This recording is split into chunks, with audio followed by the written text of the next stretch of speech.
Assalamualaikum warahmatullahi wabarakatuh.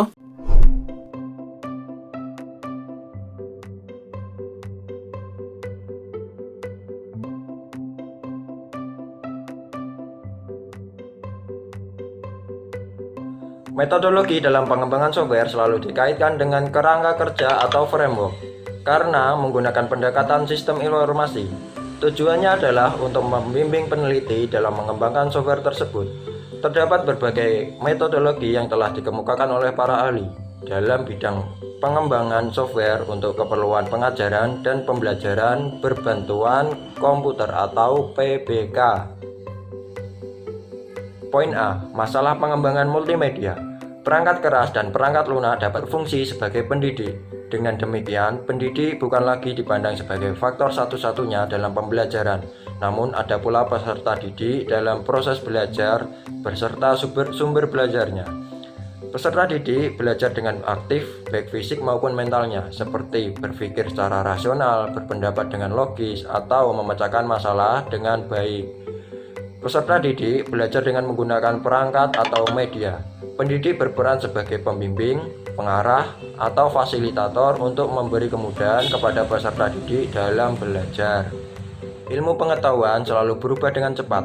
Teknologi informasi pun cepat berubah, terutama perangkat lunaknya. Pengembangan perangkat lunak harus menggunakan metodologi yang tepat agar menghasilkan perangkat lunak yang berkualitas. Perubahan itu sangat cepat, bukan dalam hitungan bulan atau hari lagi, melainkan menit.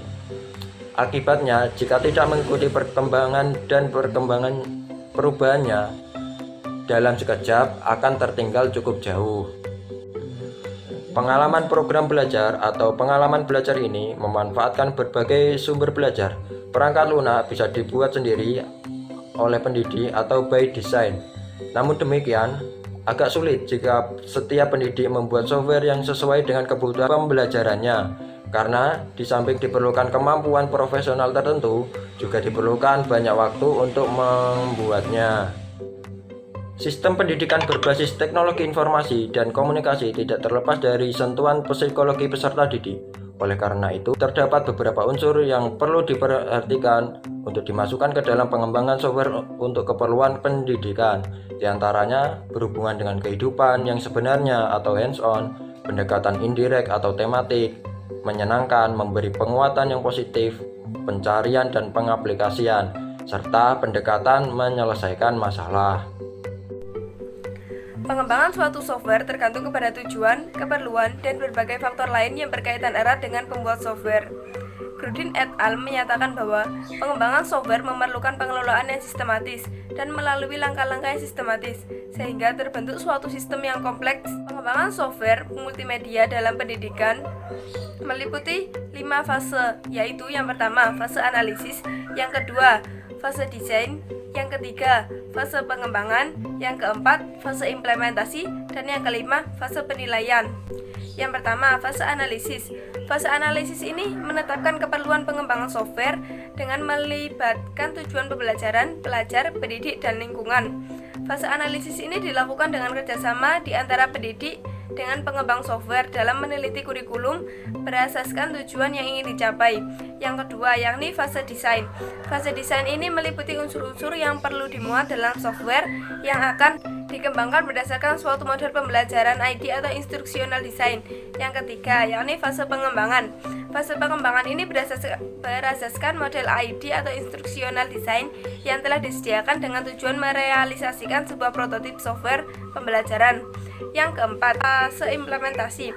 Fase implementasi ini membuat pengujian unit-unit yang telah dikembangkan dalam proses pembelajaran dan juga prototip yang telah siap.